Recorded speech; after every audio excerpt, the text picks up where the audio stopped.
Once upon a time in Hollywood, nearly 3 hours long, Leonardo DiCaprio attended the premiere, and by the end, his date was too old for him. So to be clear, that was a joke about me shoving Golden Globes that I've won up my arse. And they asked me to host 4 times! Celebrities are used to applause and praise, but the moment Ricky Gervais grabs the mic, everything changes. From Hollywood's biggest stars to famous actors and musicians, nobody is safe from his sharp and ruthless jokes. In this video, we'll look at the moments that had an entire room laughing and cringing at the same time, because simply put, nobody breaks celebrities like Ricky Gervais.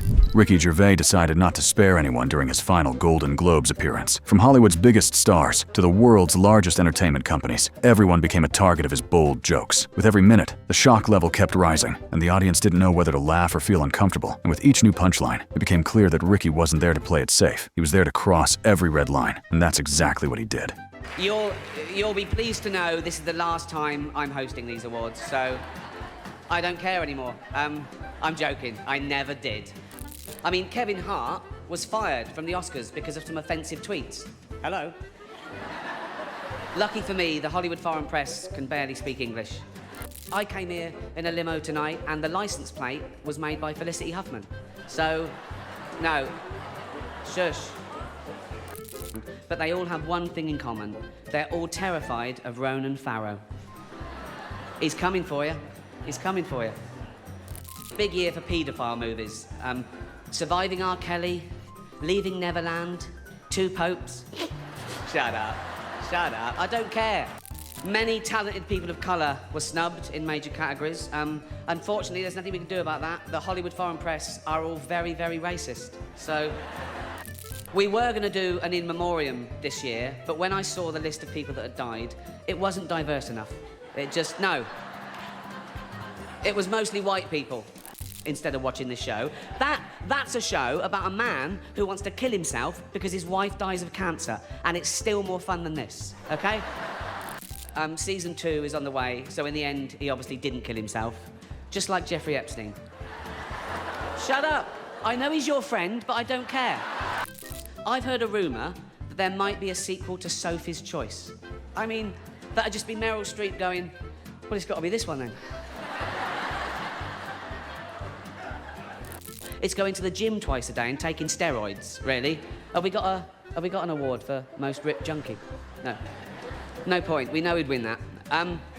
He said they're not real cinema, and they remind him of theme parks. I agree. Although I don't know what he's doing hanging around theme parks. He's not big enough to go on the rides, is he? Once upon a time in Hollywood, nearly 3 hours long, Leonardo DiCaprio attended the premiere, and by the end, his date was too old for him. So... Even Prince Andrew's like, come on, Leo, mate, you know.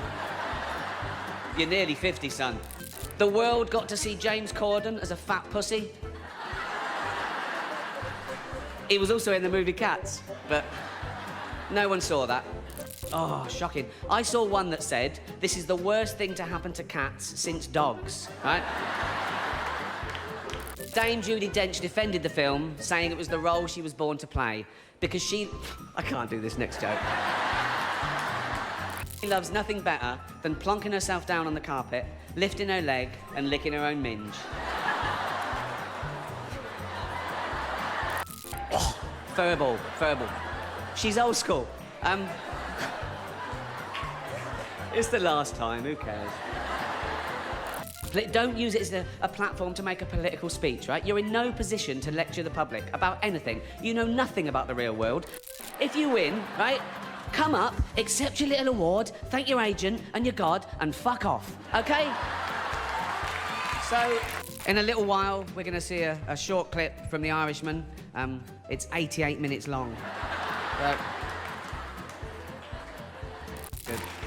As you know, the meal tonight was all vegetables, as are the members of the Hollywood foreign press. Has 3 nominations tonight, yeah, to say about these next 2 presenters, because the big one could snap me in half. So please welcome Zoe Kravitz and Jason Momoa. Kill me. We're nearly done. Jesus. 3, it's already... A movie where people survive by acting like they don't see a thing. Sort of like working for Harvey Weinstein. You did it. I didn't. You did it. Shut the fuck up. At the 67th Golden Globe Awards, Ricky Gervais returned with another round of sharp jokes. He started by roasting Steve Carell and joking about his connection to The Office, before taking aim at Hollywood's obsession with cosmetic surgery. And the jokes didn't stop there, as Angelina Jolie also became one of his targets, creating one of the night's most memorable and shocking moments. You probably know me as the creator of The Office. No, you don't, do you? You think Steve Carell did it all? Oh, he's brilliant, isn't he, Steve Carell? He's amazing as the bumbling office manager. Where does he get his ideas from?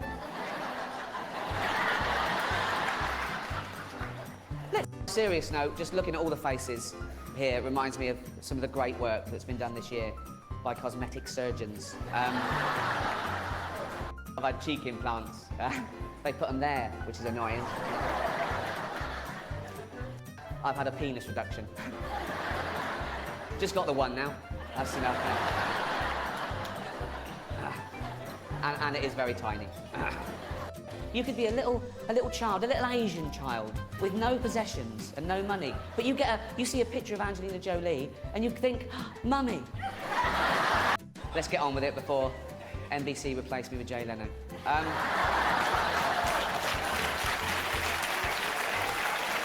After winning a major award and being unable to attend the ceremony to accept it, Ricky Gervais returned to the stage as if he had some unfinished business to settle. From the very first moments, he started firing jokes in every direction, taking aim at the stars and guests with absolutely no mercy. Loud laughter on one side, shocked faces on the other, as Ricky enjoyed pushing things as far as he could. And in typical Ricky Gervais fashion, he turned a glamorous awards show into a roast where nobody was safe. Look at his stupid face. Couldn't actually win one of his own, so he stole someone else's. Where is he? Oh, there in the front row. Just...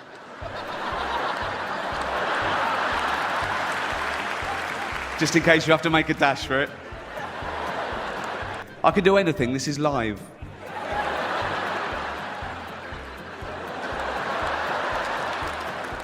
I made you what you are, and I get nothing back.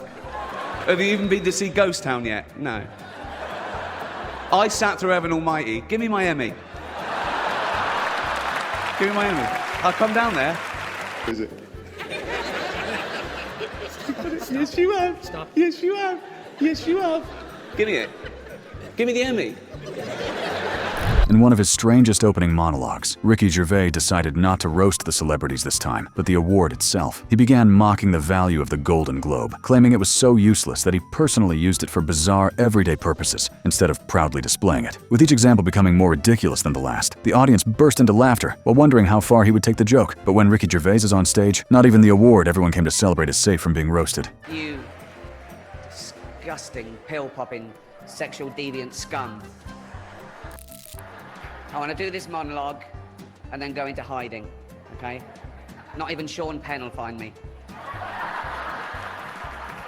This award show because they're the only network who are truly fair and impartial. And that's because they're the only network with 0 nominations. So every day he has to put on all the women's clothes and the hair and makeup and let people film it. That takes balls. So I really don't. I've seen his balls. They're huge and long. I don't know if he tucks him in the bra or does that thing when you push him out the back and let him hang out like a bulldog. Of all their priests have repeatedly molested children and been allowed to continue to work without punishment. Roman Polanski called it the best date movie ever. Jennifer Lawrence made the news when she demanded equal pay for women in Hollywood, and she received, overwhelming support from... There were marches on the street with nurses and factory workers saying, how the hell can a 25-year-old live on 52 million? There's going to be a female remake of Ocean's 11, and this is brilliant for the studios because they get guaranteed box office results and they don't have to spend too much money on the cast. So, if you do win tonight, remember that no one cares about that award as much as you do, okay? Don't get emotional, it's embarrassing, okay? That award is, no offence, worthless. It's a bit of metal that some nice old confused journalists wanted to give you in person so they could meet you and have a selfie with you. 3 Golden Globes myself, so I can say, one's a doorstop, one I used to hit burglars with, and one I keep by the bed to, doesn't matter why, it's mine, it's mine. To be clear, that was a joke about me shoving Golden Globes that I've won up my arse. And they asked me to host 4 times. When Brad and Angelina see our next 2 adorable little presenters, they're going to want to adopt them. Please welcome Kevin Hart and Ken Jeong. And those were some of Ricky Gervais' boldest and most unforgettable Golden Globe moments. A comedian who managed to say things in a few minutes that nobody else would dare say in front of Hollywood's biggest stars. If you enjoyed the video, don't forget to like and subscribe, because there's plenty more celebrity and comedy moments coming soon.